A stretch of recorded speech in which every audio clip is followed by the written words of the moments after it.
አንድ ደስ የሚለኝ እውነት ልንገራችሁ። ጠንክሮ መስራት ብቻውን በቂ ቢሆን ኖሮ ኢትዮጵያ በሀብታሞች ትሞላ ነበር። ምክንያቱም እኔ በዚህ ምድር ላይ ካሉ በጣም ታታሪ ሰዎች መካከል ጥቂቶችን አይቻለሁ።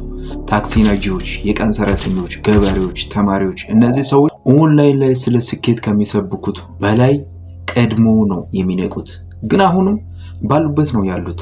ስለዚህ ጥያቄው ሰዎች ለምን ጠንክሮ አይሰሩም የሚል አይደለም። እውነተኛው ጥያቄ ጠንክሮ መስራት ለምን ወደ እድገት አይቀየርም የሚለው። አንድ በጣም ሰምተን ያደግነው ታሪክ አለ። በደም ተማር፣ ባሪ ይኑር፣ ታላላቆችን አክብር፣ ዲግሪን ያዝ፣ ተራን ጠብቅ። ይህንን ሁሉ ካደረክ ህይወት ዋጋን ትሰጣለች። ግን አንድ ነገር ልጠይቃችሁ፣ ይህ ታሪክ እውነት ቢሆን ኖሮ ለምንድነው በጣም ታዛዥ የሆኑ ሰዎች አሁንም የሚቸገሩት? ለምንድነው በጣም ትዕግስተኛ የሆኑ ሰዎች አሁንም የሚጠብቁት?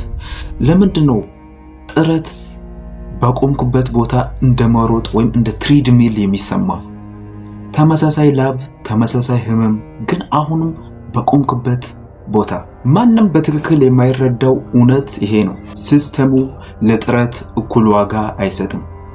ዋጋ የሚሰጠው ለፖዚሽን፣ ለአቅርቦት፣ ለሊቨሬጅ ነው።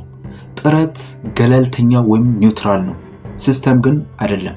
ሁለት ሰዎች እኩል ጠንክሮ ሊሰሩ ይችላሉ፣ ነገር ግን የሚጫወቱት ጨዋታ የተለያየ ከሆነ ውጤታቸው በፍጹም እኩል ሊሆን አይችልም። በኢትዮጵያ ጥረት በብዛት አለ።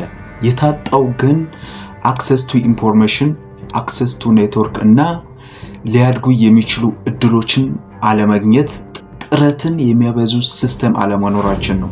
አብዛኛው ሰው የተቀረቀረው ሊነር በሆነ ሲስተም ነው። እንዴት ካላችሁ ትሰራለህ፣ ትከፍላለህ፣ ነገ ደግሞ ከዜሮ ትጀምራለህ። ማንም ሊቨሬጅ የለውም። ማንም ባለቤትነት የለውም። ሲስተም ታዛዥ ሰራተኞችን ይፈልጋል፣ ነፃ ሰቢዎችን ግን አይፈልግም።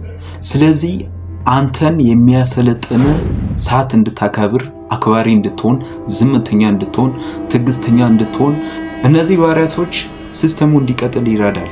አንተ ግን ከሲስተሙ እንድታመልጥ አይረዳም። ሁላችንም እንዲህ ብለን ነው የምናስበው ጋይስ።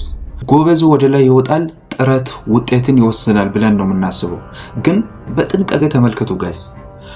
ማን ነው በፍጥነት የሚያድገው?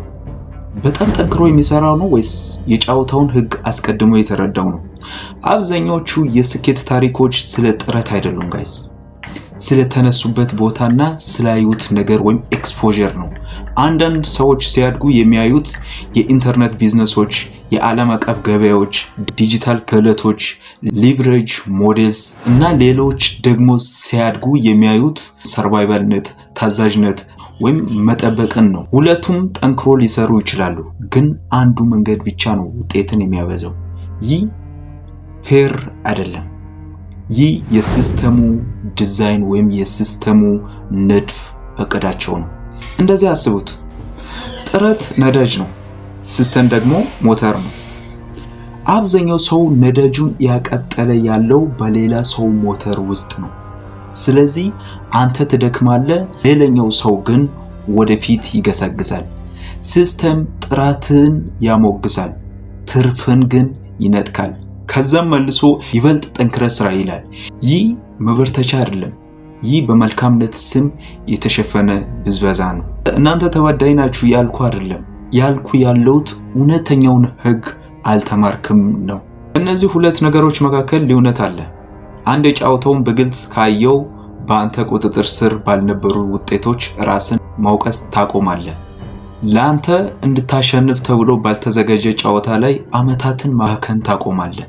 ስለዚህ ምን ላድርግ ብለህ ከመጠየቅ በፊት እውነተኛ ጥያቄ ጠይቅ። እኔ ጥራቴን፣ ላቤን፣ ጉልበቴን እየሰጠው ያለውት ለምን አይነት ሲስተም ነው?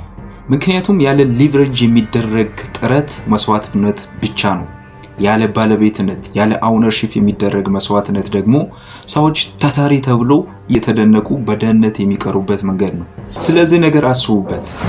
ጠንክሮ መስራት ብርቅ አይደለም። ትክክለኛ አቅጣጫ ግን ብርቅ ነው። ይሄ ቪዲዮ ኮንፊውዥን እንደፈጠረባችሁ እርግጠኛ ነኝ። እናንተን አንድ ጥያቄ ብቻ መጠየቅ ፈልጋለሁ። ሲስተሙ ልክ ያልሆነበት በእናንተ ፐርስፔክቲቭ የትኛው ላይ ነው? ኮሜንታችሁን ከታች አስቀምጡ።